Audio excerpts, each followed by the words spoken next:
Hi hello അസ്സാം വലൈക്കും. ഇന്നുണ്ടല്ലോ special Arabic റൈസാണ് കേട്ടോ. അപ്പോൾ ഇക്കാൻ്റെ വകയാണ് ഇന്നത്തെ റെസിപ്പി. ആളാണ് കേട്ടോ ഉണ്ടാക്കുന്നത്. അപ്പോൾ ഇത് ഉണ്ടാക്കാനായിട്ട് ചിക്കൻ സ്റ്റോക്ക് അതുപോലെ അറബിക് മസാല ഒന്നും ആവശ്യമില്ല കേട്ടോ. ഇത് രാവിലെ തന്നെ ഭയങ്കര കുക്കിംഗ്. എന്തുണ്ടാക്കുന്നത്? കബ്സ ആൻഡ് മജ്ബൂസ് രണ്ടും കൂടെ. രണ്ടും ഉണ്ടോ? ഏതെങ്കിലും ഒന്നാവും. അറബിക് റൈസ് ഇല്ലേ, ഏതെങ്കിലും ഒരു ടച്ചാവും. ഒന്നിലേക്ക് കബ്സ അല്ലെങ്കിൽ ഏതാ മജ്ബൂസ്. അപ്പോൾ അതിനായിട്ട് ഞാൻ 1 കിലോ ചിക്കൻ എടുത്തിട്ടുണ്ട് കേട്ടോ. അത് നന്നായിട്ട് ക്ലീൻ ചെയ്തിട്ട് വലിയ വലിയ പീസാക്കി കട്ടാക്കിയിട്ടുള്ളതാണ്. ഇതൊരു പാത്രത്തിലേക്ക് ഇട്ട് കൊടുക്കുക. എന്നിട്ട് ഇതിലേക്ക് ആവശ്യത്തിന് വെള്ളം ഒഴിച്ച് കൊടുക്കുക. ചിക്കന് വേവാനും പാകത്തിനുള്ള വെള്ളം ഒഴിച്ച് കൊടുക്കണം കേട്ടോ. ഇനി ഉണ്ടല്ലോ അതിലേക്ക് കുറച്ച് മഞ്ഞൾപ്പൊടി, കുറച്ച് ഉപ്പ്, അതുപോലെ തന്നെ കുറച്ച് ഗരം മസാല കൂടെ ഇട്ട് കൊടുക്കണം കേട്ടോ. നമ്മളിതിൽ വേറെ അറബിക് മസാല ഒന്നും ആഡ് ചെയ്യുന്നില്ല, അതുകൊണ്ട് കുറച്ച് കൂടുതൽ തന്നെ ഗരം മസാല ആഡ് ചെയ്ത് കൊടുക്കുക. എന്നിട്ട് നന്നായിട്ടൊന്ന് കുക്ക് ചെയ്തെടുക്കുക കേട്ടോ. ചിക്കന് ഒരു 80% കുക്കായാൽ മതി കേട്ടോ. ഫുള്ളായിട്ട് കുക്കാവണമെന്നില്ല. ഇതിങ്ങനെ തിളച്ച് വരുമ്പോൾ ഇതിലേക്ക് കുറച്ച് ചെറിയ ജീരകം കൂടെ ഇട്ട് കൊടുക്കുക കേട്ടോ. ഇനിയിപ്പോൾ ഇതൊരു 4 കപ്പ് റൈസാണ് കേട്ടോ എടുത്തിട്ടുള്ളത്. നന്നായിട്ട് കഴുകി വാർത്ത് വെച്ചിട്ടുണ്ട്. ഇനി വേറൊരു പാൻ വെച്ചിട്ട് ഇതിലേക്ക് കുറച്ച് നെയ്യ് ഒഴിച്ച് കൊടുക്കുക. അതുപോലെ തന്നെ കുറച്ച് സൺഫ്ലവർ ഓയിലും കൂടെ ഒഴിച്ച് കൊടുക്കാം. എന്നിട്ട് നമ്മൾ ഇതിലേക്ക് പട്ട, ഗ്രാമ്പൂ, ഏലക്ക ഇതൊക്കെ ഇട്ട് കൊടുക്കുന്നത്. ഇത് നന്നായിട്ടൊന്ന് റോസ്റ്റായി കിട്ടുന്നത് വരെ ഒന്ന് ഇളക്കി കൊടുക്കാം. പിന്നെ ഇതിലേക്ക് കുറച്ച് ഇഞ്ചി, വെളുത്തുള്ളി, പച്ചമുളക് ഉണ്ടല്ലോ, അതും കൂടെ കട്ടാക്കിയതാണ് കേട്ടോ. ചതച്ചെടുത്തതല്ല, കട്ടാക്കിയെടുത്തതാണ്. അതിട്ടിട്ട് ജസ്റ്റ് ഒന്ന് റോസ്റ്റ് ചെയ്തെടുക്കാം.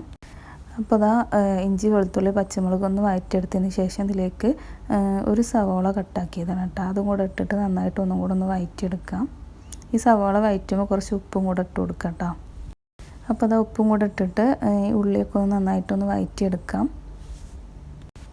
പിന്നെ ഉണ്ടല്ലോ ഇതിലേക്ക് കുറച്ച് ഗരം മസാല കൂടെ ഇട്ട് കൊടുക്കാം കേട്ടോ. കാരണം നമ്മൾ വേറെ അറബിക് മസാല ഒന്നും ആഡ് ചെയ്യാത്തതുകൊണ്ട് ഈ ഉള്ളി വഴറ്റിയെടുക്കുമ്പോൾ ഇതിലേക്ക് കുറച്ച് ഗരം മസാലയും കുറച്ച് ചെറിയ ജീരകം ഇട്ട് കൊടുക്കാം.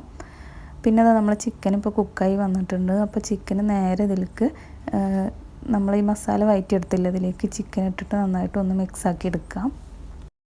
പിന്നെ ഉണ്ടല്ലോ നമ്മൾ ഈ ചിക്കന് വേവിക്കുമ്പോൾ ഉണ്ടല്ലോ അതിലേക്ക് കുറച്ച് ഡ്രൈ ലെമണും കൂടെ കട്ടാക്കിയിട്ട് ഇട്ട് കൊടുക്കണം കേട്ടോ. ഡ്രൈ ലെമൺ ഉണ്ടല്ലോ, നമ്മൾ ഉണക്ക നാരങ്ങ, അത് വേണം. അത് ഞാൻ പറയാൻ വിട്ടുപോയി. അതും കൂടെ ഈ ചിക്കന് കുക്ക് ചെയ്തെടുക്കുമ്പോൾ ആ വെള്ളത്തിലിട്ട് കൊടുക്കുക കേട്ടോ.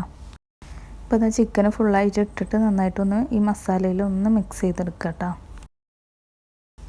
അപ്പോൾ ഇത് മിക്സാക്കി എടുത്തതിന് ശേഷം ഇതൊന്ന് അടച്ച് വെച്ചിട്ട് ഈ മസാലയും ചിക്കനൊക്കെ ഒന്ന് മിക്സ് ആവുന്ന വരെ ഒന്ന് അടച്ച് വെച്ചിട്ട് ഒന്ന് കുക്കാക്കി എടുക്കുക കേട്ടോ.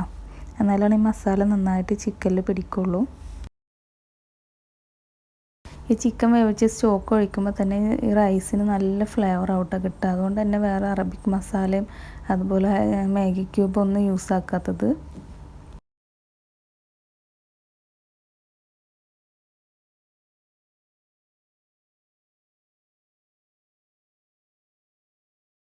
റൈസിലേക്ക് ചിക്കൻ്റെ ഫ്ലേവറൊക്കെ നന്നായിട്ട് പിടിക്കുക. അപ്പോൾ ഒരു പ്രാവശ്യമെങ്കിലും എല്ലാവരും ഉണ്ടാക്കി നോക്കുക. ഒരു അടിപൊളി അറബിക് റൈസാണ് കേട്ടോ. അപ്പോൾ അത് ഇതിലേക്ക് ഒരു 7 കപ്പ് വെള്ളം ഒഴിച്ച് കൊടുത്തിട്ടുണ്ട്. ഇനി വെള്ളം നന്നായിട്ടൊന്ന് തിളച്ച് വരുമ്പോൾ ഇതിലേക്ക് നമ്മൾ നേരത്തെ കഴുകി വാർത്ത് വെച്ച റൈസ് ഇട്ട് കൊടുക്കാം. അപ്പോൾ അതായത് നന്നായിട്ട് തിളച്ച് വന്നിട്ടുണ്ട്. നമുക്കിതിലേക്ക് റൈസ് ഇട്ട് കൊടുക്കാം കേട്ടോ.